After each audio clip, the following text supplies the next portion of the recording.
தண்ணீர் கொடுங்க. பிரச்சனைகளை குறைக்கலாம். ஒரு கிளாஸ் தண்ணீர். அதில் மறைந்திருக்கும் அதிசயம் உங்களை ஆச்சரியத்தில் ஆழ்த்தும். நம் வீட்டுக்கு வரும் விருந்தினர்கள் பல வகை. சிலர் நம்முடைய நண்பர்களாக வருவார்கள். சிலர் நம்மை புரிந்து கொள்ளாமல் வருவார்கள். சிலர் கோபத்தோடு குறைகளை சொல்லிக் கொண்டு வருவார்கள். ஆனால் ஒரு கிளாஸ் தண்ணீர், அது அவர்களின் எண்ணங்களை மாற்றி நம்மை பற்றிய தவறான புரிதல்களை அழிக்கக்கூடும். இன்று அந்த நீரின் மாயத்தை புரிந்து கொள்வோம். அவரு நம்ம பத்தி கோபம் வச்சிருக்கலாம். நம் வெற்றியை பார்த்து பொறாமை கொண்டிருக்கலாம். வம்பு செய்ய வந்திருக்கலாம். இத்தனை பிரச்சனைகளும் இருக்க நம்ம என்ன செய்யலாம்? முதல்ல ஒரு கிளாஸ் தண்ணீர் கொடுங்கள். கோபம் தணியும். தண்ணீர் குடித்தால் மன அழுத்தம் குறையும். பொறாமை மறையும். நம்முடைய அன்பான செயலால் அவர்களின் மனம் மென்மையாகும். வம்பு துவங்காமல் தடுக்கும். மனிதாபிமான சைகை அவர்களை தாக்குவதை தாமதப்படுத்தும்.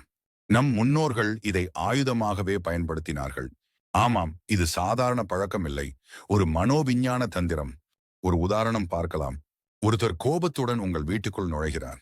நீங்கள் உடனே பேச ஆரம்பித்து விட்டால் அவர் கோபத்தை வெடிக்க விடுவார்.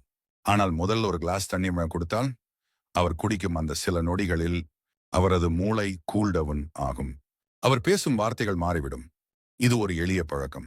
ஆனால் அதிரடி விளைவு நாம் ஏன் மறந்து விட்டோம்? இன்று உலகம் வேகமாக ஓடிக்கொண்டு இருக்கிறது. மனிதர்களின் பொறுமை குறைந்து விட்டது.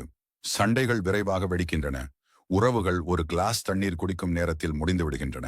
ஆனால் நாம் இந்த பழக்கத்தை மீண்டும் பின்பற்றினால் வீட்டில் சண்டைகள் குறையும். விருந்தினர்களிடமிருந்து பிரச்சனைகள் குறையும். நம் மன அமைதி காக்கப்படும். சண்டைக்கு பதில் ஒரு கிளாஸ் தண்ணீர்.